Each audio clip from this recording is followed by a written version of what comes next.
Good morning, fellow recovering people. I have Courage to Change as my last devotion for today. It's Saturday, so I have a little bit more time to record multiple of my devotions that I do. That's not a normal thing. I could get through my devotions, by myself during the week. I used to try to spend 1 hour with God a day, specifically 1 hour. If I could get 1 hour in, and which is a good thing. That's a good goal. Right now, I get through my material and I spend time with God. Sometimes it could be shorter time, sometimes it could be an hour, sometimes it could be longer. It just depends. But when I first started doing meditations and making my time with God a thing that I do during the day, I was really trying for an hour. Before I knew there was even a thing called spending time with God. Yeah, if you would have told me an hour, I probably would have wondered what the heck am I supposed to be doing. Now when I spend my times with God and I do these meditations, it comes far more natural, because I'm with God. I'm with the Father. I'm with somebody who loves me. I'm with my King. I'm with my friend. I'm with the Lord, and sometimes and it's just a variation of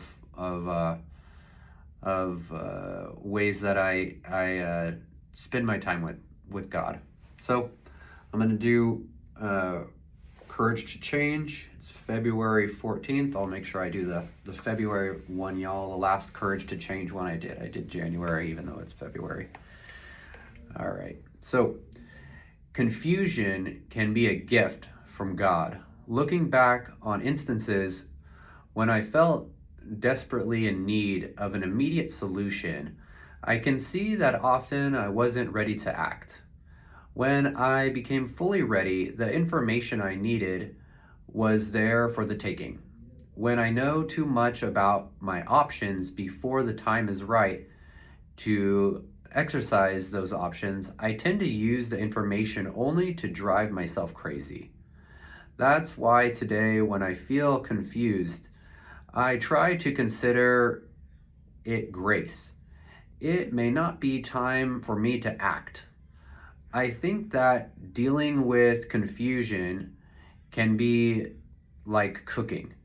If the bread isn't done, I don't take it out of the oven. I insist that it's time. I don't take it out of the oven and insist that it's time to eat. I let it finish baking. If a clear solution to a problem hasn't shown itself yet, I can trust that it will appear when the time is right. And here's the daily reminder part. I thank my higher power, God, for whatever I experience today, even if I feel troubled or confused. I know that every experience can offer me a gift. All I have to do is be willing to look at my situation in the light of gratitude. And here's the quote: everything has its wonders, even darkness and silence. And I learn whatever state I may be in, therein to be content. Yeah, I think that recovery has taught me to be more comfortable in in the disorientation times of life where nothing seems to make sense and I don't seem to have all the resources I need, and I desire to have things and life differently, and me be differently, and circumstances be differently, and my people and the friends around us and everything be different. It just doesn't feel right. I think recovery has just taught me to at those points,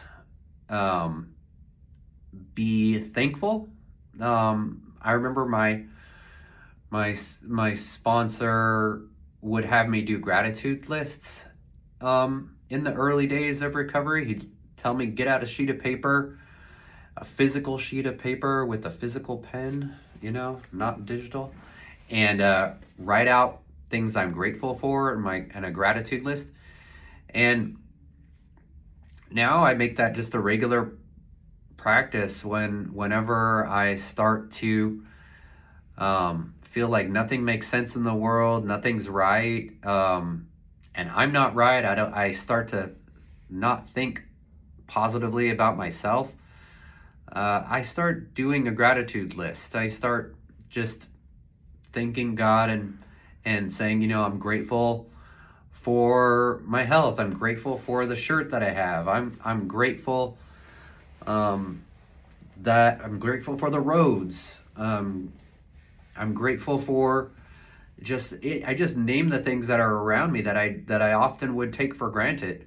And it always helps. Not usually helps. It always helps, especially when I start having bad attitudes about situations, and then I stop to realize, oh wow, I'm far beyond just living in a survival situation where I'm just living a subsistence life, where I'm just living where I'm just living to sustain life and eat food. I'm living far beyond that in this civilization.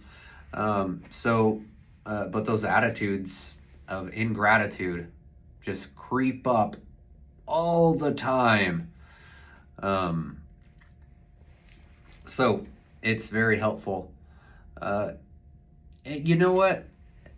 In the AA program, there's also a part in the big book that says we intuitively knew how to handle situations which used to baffle us.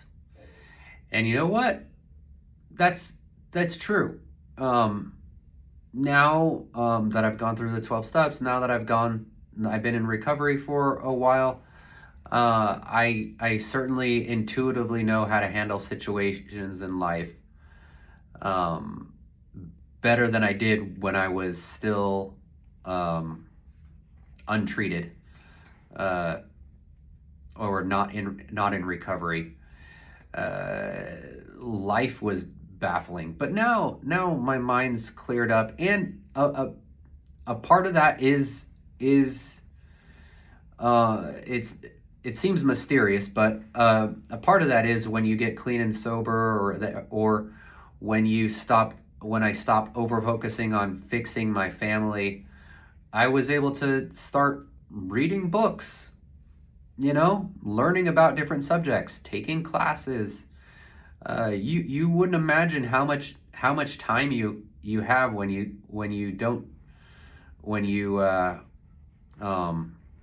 aren't doing things that are those old way of living.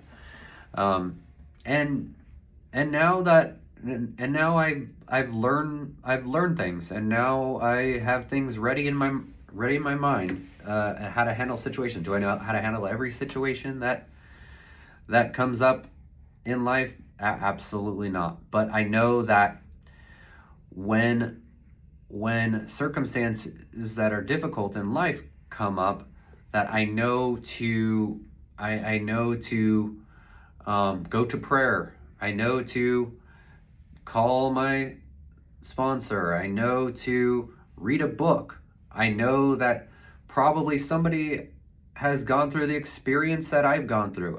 By the way, before I got into recovery, I thought nobody has gone through the experiences that I've gone through. I'm the worst person on the planet.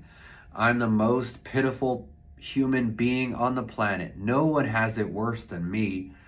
I am just the worst. This is awful. I'm awful. This is terrible. I, I used to think that nobody had it worse than me, and my attitude was like nobody has it worse than me.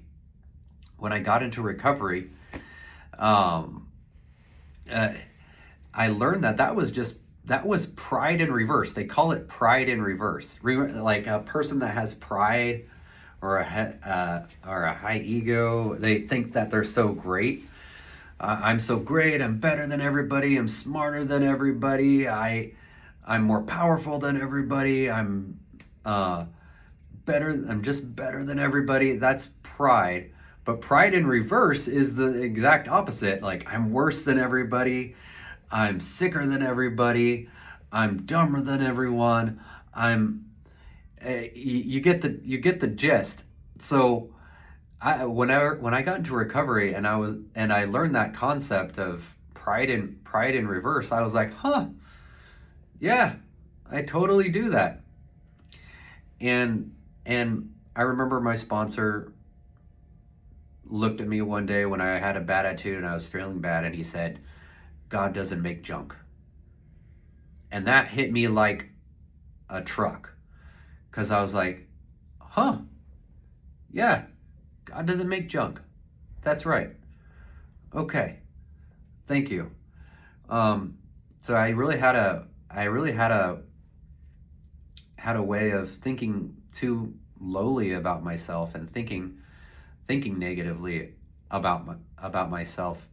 So that was really helpful for my sponsor when he did that and said that to me. There's a lot of other things too, a lot of other ways of getting out of that negative thinking. But I didn't really understand that concept, that it was a thinking plus an attitude.